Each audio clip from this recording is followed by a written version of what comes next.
اس کا مقابلہ تو نظریاتی جدوجہد ہی کر سکتی ہے، اور نظریاتی جدوجہد کے لیے سب سے زیادہ ناموزوں اگر کوئی شخص ہو سکتا ہے تو وہی ہو سکتا ہے کہ جس نے ہاتھ میں بندوق پکڑی ہو اور جس کی ساری تربیت مرنے مارنے کی گئی ہے۔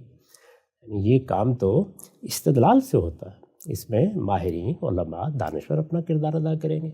اگر فرض کر لیجئے کہ کوئی نظریاتی قوت آپ کے ہاں سازش کا طریقہ اختیار کرتی ہے تو اس کے لیے انٹیلیجنس کے ادارے موجود ہیں، وہ حکومت کے نظم میں ہوتے ہیں، ان کے تحت قائم کیے جاتے ہیں اور وہ بھی اپنی خدمات انجام دیتے ہیں۔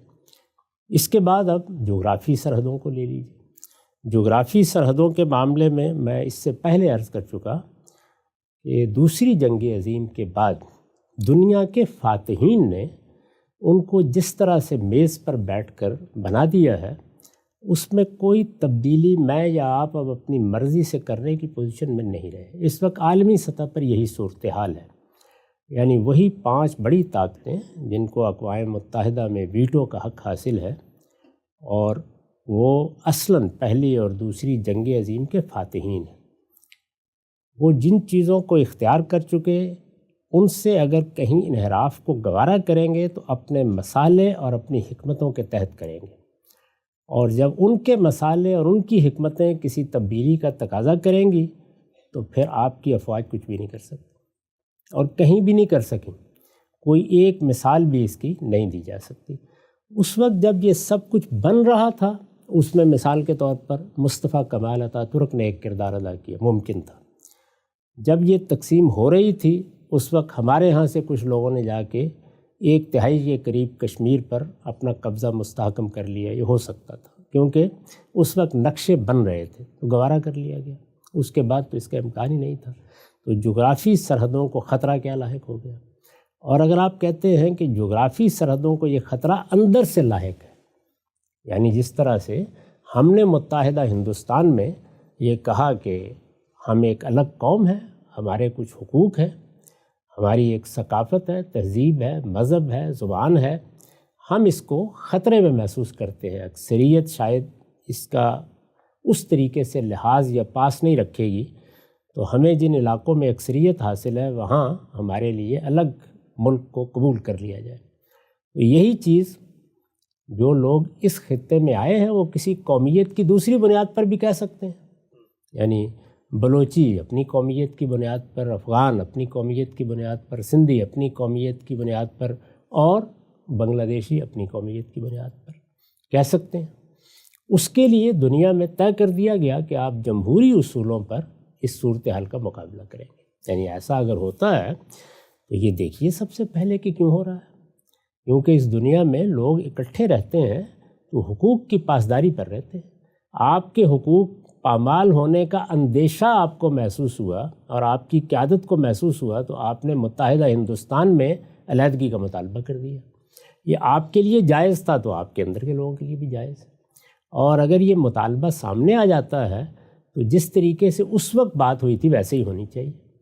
اس وقت یہ مطالبہ کرنے والوں کو غائب تو نہیں کہہ دیا گیا تھا، لوگ اٹھا کر تو نہیں لے گئے تھے، کسی فوج کی اس وقت قوت تو ان کے خلاف استعمال نہیں کی گئی تھی۔ یعنی یہی تھا نا کہ بات ہوئی، اور اس بات چیت میں میز پر بیٹھ کر مختلف منصوبے سامنے آئے، گفتگو ہوئی، اس کے بارے میں کسر و انکسار بھی ہوا، سب ہوا، یہاں تک کہ آخر میں کیبنٹ مشن پلان کو خود قائد اعظم نے قبول کر لیا۔ تو ایک راستہ نہیں تھا، 10 راستے تھے، سیاسی طریقے سے ان پہ گفتگو ہوتی رہی، یہاں بھی ہو جائے گی۔ اور اس گفتگو کرنے کے لیے سب سے اچھے سیاستدانی ہوتے ہیں، اس لیے کہ وہ یہ جانتے ہیں کہ کہاں تعلقات بڑھانے ہیں، کہاں معاملات میں کسر انکسار کرنا ہے، کہاں چھوڑنا ہے۔ وہ عزت دینا بھی جانتے ہوتے ہیں، مختلف قوتوں کو جمع کرنا بھی جانتے ہوتے ہیں۔ وہ اس طرح کی نفرت کی مہمات نہیں چلاتے جیسے کہ فوج کی ضرورت ہوتی ہے یا فوجی ذہن کی مصیبت ہوتی ہے، تو وہ کر لیں گے یہ کام۔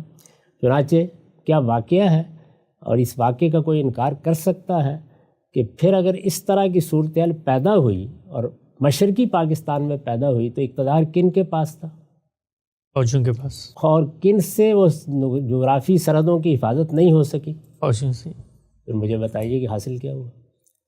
اگر سیاستدان ہوتے، میں آپ سے سچ عرض کرتا ہوں کہ پہلے مرحلے میں تو مجیب الرحمان کے 6 نکات پر وہ گفتگو کرتے، جیسے کہ انہوں نے شروع کر دی تھی۔ اس گفتگو کے نتیجے میں کثر انکسار ہوتا۔ سیاست کی بساط پر جب تک گفتگو ہو رہی تھی اس وقت کی ساری تاریخ اٹھا کے دیکھ لیجئے، مجیب الرحمان یہ کہنے کے لیے بھی تیار نہیں تھے کہ ہم الگ ہونا چاہتے ہیں، یہ سب تھا۔ سیاستدان کثر انکسار کر کے معاملہ کر لیتے، لیکن جب ایک طرف ایک نہتہ سیاستدان کھڑا ہے، دوسری جانب آپ بندوق لے کے کھڑے ہیں، تو اس میں مذاکرات ہو نہیں سکتے، اور اس میں سیاسی عمل بھی نہیں ہو سکتا، اور اس میں سیاسی معاہدات بھی ممکن نہیں ہوتے۔ یہاں تو زیادہ سے زیادہ یہ ہے کہ کچھ آپ سے اگر منوا لیا جائے، یا یہ ہے کہ سرنڈر کر کے آپ کی بات مان لی جائے، اس کے سوا کوئی چارہ نہیں ہوتا۔ تو اس لیے یہ سارا جتنا آپ نے نقطہ بیان فرمایا ہے، یہ اپنی ابتدا سے اپنی انتہا تک لغو اور بے معنی ہے۔ اس سے کم اس کے لیے کوئی الفاظ نہیں ہو سکتے۔ نہ جغرافی سرحدوں کی حفاظت فوج کر سکتی ہے، البتہ جس وقت سیاستدان یا سیاسی رہنما فیصلہ کر لیں گے ہاں فی الواقع کوئی خطرہ لاحق ہوا ہے، تو فوج ان کی مدد میں کھڑی ہو سکتی ہے، اور فوج کے ذریعے سے وہ ان مقاصد کو حاصل کرتے ہیں جو فوجی سے حاصل ہوتے ہیں۔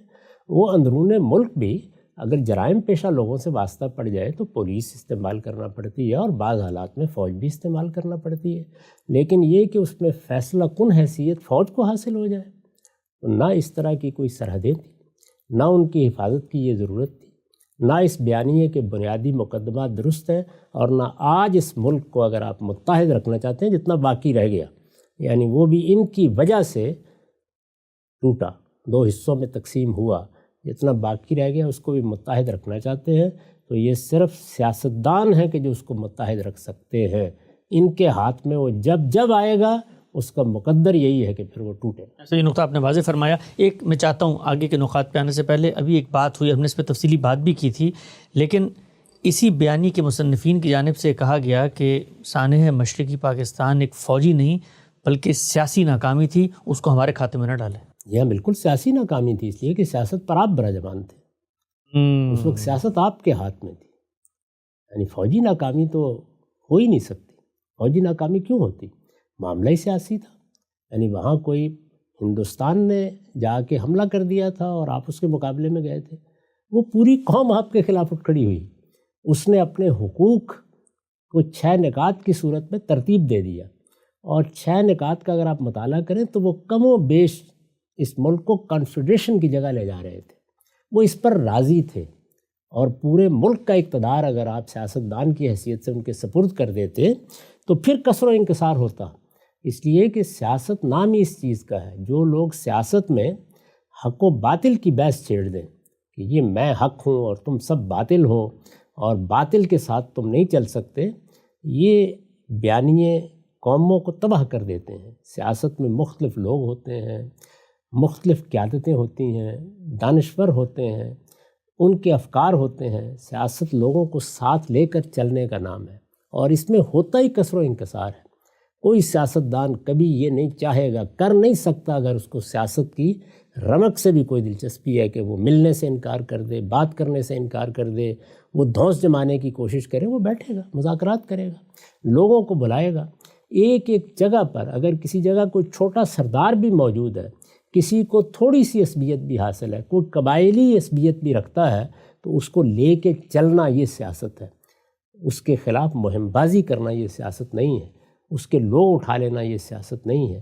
تو یہ تو سیاست کی الف بے سے بھی واقف نہیں ہوتے، ان بیچاروں کی یہ تربیت ہی نہیں ہے، اس لیے کوئی امکان اس کا نہیں تھا کہ یہ ملک کو بچا سکتے، ان کی وجہ سے ملک ٹوٹا۔ یہاں سے نقطہ آپ نے واضح کیا، جزیات میں اترتے ہیں۔ یہ جو پورا کا پورا 7واں نقطہ ہے کہ ملک کی سلامتی، اس کی بقا اور نظریاتی سرحدوں کی حفاظت کے لیے ماورائے قانون اقدامات بھی کیے جائیں گے۔ ایک کو میں آپ کے سامنے رکھتا ہوں۔ اب ہم نے دیکھا پاکستان کی سیاسی تاریخ میں بڑے نابغہ روزگار، بڑے علمی، بڑی مفکر اور بڑے ہی مدبر قسم کے سیاستدان پیدا ہوئے کسی دھرتی کے لیے، اس سے بڑی کوئی نعمت نہیں ہوتی کہ وہاں پر ایسے ذہین فتین لوگ پیدا ہوں۔ ان سے کہیں کوئی اختلاف ہوتا ہے اس بیانیے کے مصنفین کو تو فوراً سے ان کی نیت، ان کے محرکات، ان کے کردار، ان کے مقاصد، ان کے اہداف، اس سب کو شک کی نگاہ سے دیکھ کے غداری کا فتویٰ ہم نے دیکھا پاکستان کی تاریخ میں بڑی ہی بے رحمانہ طریقے سے اس بیانیے کے مصنفین کی جانب سے دیا گیا، یہاں تک کہ باچا خان جیسے لوگوں کو بھی کہا گیا کہ بھئی یہ غدار ہیں اور اس طریقے سے ملک دشمن ہیں۔ یہ بتائیے گا کہ آپ نے بڑا اچھا نقطہ واضح کیا کہ سیاستدان کس طرح بات کرتے ہیں. یہ جو مائنڈ سیٹ ہے، اس مائنڈ سیٹ میں مذاکرات، افہام و تفہیم، بیٹھنا، بات چیت کرنا، اختلاف رائے کو گوارا کرنا، یہ تو ممکن ہی نہیں ہوتا. تو اس کے نتیجے میں ہماری جو اعلیٰ سیاسی قیادت تھی وہ کتنی دل برداشتہ ہوئی. اعلیٰ سیاسی قیادت پہلے دل برداشتہ ہوئی، پھر پے در پے مایوس ہوئی، پھر اس کے پیدا ہونے کے عمل پر قدغن لگی اور گملوں میں نئی طرز کے پودے اگا دیے گئے. وہ ظاہر ہے کہ انہی کی تراش خراش کے محتاج تھے. فوجی ذہن کے لیے سیاسی عمل کو سمجھنا ہی ممکن نہیں ہوتا. اچھا، یعنی سیاسی عمل اس طرح نہیں ہوتا. چنانچہ اس ذہن کے لوگ اگر کہیں ان کے قریب آ جائیں یا ان کے ذریعے سے سیاستدان بنا دیے جائیں تو وہ بھی بالکل یہی رویہ اختیار کرتے ہیں. کیونکہ فوجی ذہن تو صرف یہ جانتا ہے کہ میرے سامنے دشمن ہے اور میرے ساتھ کھڑا ہوا میرا ساتھی، اور یہی ہونا چاہیے. اس کو ایسے ہی سوچنا چاہیے. اس کی تربیت اسی طرح کی جاتی ہے. اس نے مارنا ہے.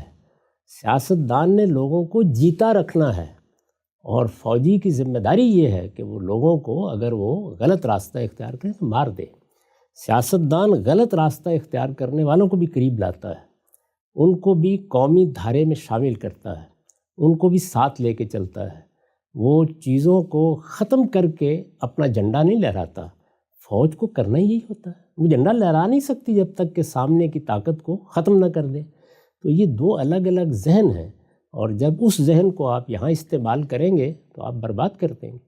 مجھ سے کسی شخص نے پوچھا کہ کیا پاکستان کے حکمران علماء کو نہیں ہونا چاہیے؟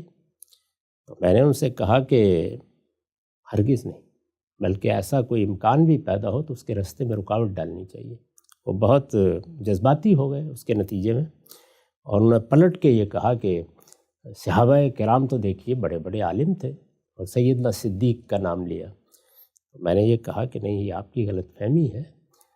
علم جب وہ صورت اختیار کرتا ہے جیسے کہ وہ اب اختیار کر چکا ہے، یعنی اب ہم کیا ہوتا ہے، کچھ علوم سیکھتے ہیں، فنون سیکھتے ہیں، ایک خاص ایپٹیچیوڈ ہوتا ہے، اس کے تحت ہم کسی خاص فن کو اختیار کرتے ہیں، اس کی تربیت پاتے ہیں، اس کے بعد کہیں جا کر ایک شخص عالم بنتا ہے. تو اس میں مزاج، افتاد طبع، چیزوں کو دیکھنے کا انداز، یہ سب کچھ بالکل منفرد طریقے سے وجود میں آتا ہے. تو ایک بڑا عالم دنیا کے سامنے، بڑا عالم سے میری مراد صرف دین کا عالم نہیں ہے، سائنس کا عالم بھی ہوگا، جغرافیہ کا بھی ہوگا، کسی اور فن کا بھی ہوگا. صحابہ کرام کا معاملہ یہ نہیں ہے. سب صحابہ کا، ان میں سیدنا صدیق ہیں، سیدنا عمر ہیں، یہ بڑے لیڈر ہیں، اصلاً سیاسی رہنما ہیں، بہت بڑے سیاسی رہنما ہیں. لیکن اس وقت ہمارے دین کا علم تو وہی تھا نا جو حضور نے دے دیا. ابھی وہ باقاعدہ کوئی فن میں نہیں بدلا. یعنی اب جب آپ عالم بنتے ہیں تو آپ کو نحو پڑھنی ہے، آپ کو صرف پڑھنی ہے، آپ کو مختلف علوم فنون سیکھنے ہیں، آپ کو ایک باقاعدہ تربیت پانی ہے، تو پھر آپ عالم بنتے ہیں. تو میں نے عرض کیا کہ اس وقت بھی جو علمی ذوق رکھنے والے لوگ تھے وہ یہ نہیں تھے. وہ عبداللہ بن عمر ہیں، وہ عبداللہ بن عباس ہیں، وہ عبداللہ بن مسعود ہیں، وہ معاذ بن جبل ہیں، اس طرح کے لوگ ہیں. یہ مسلمانوں کی اس وقت کی سیاسی قیادت ہے، یہ اس کے زعماء ہے. اور پیشے کے لحاظ سے بھی یہ نہیں ہے کہ مولوی صاحب ہیں اور کسی مدرسے میں پڑھاتے ہیں، کوئی تجارت کر رہا ہے، کوئی زراعت میں دلچسپی رکھتا ہے، کسی کا یہ معاملہ ہے. تو اس لیے یہ بات درست نہیں ہے.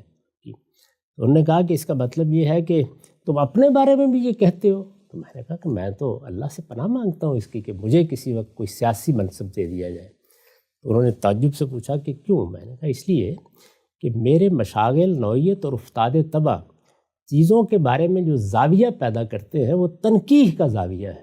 یہ سیاست کے منافی زاویہ ہوتا ہے. بہت اہم بات. میں تارو پود بکھیر دوں گا کسی چیز کی. یعنی جس طرح ایک فوجی کا کام مار دینا ہے، میرا کام نظریات کے اندر اتر کر ان کے ریشے ریشے کو الگ کر دینا ہے.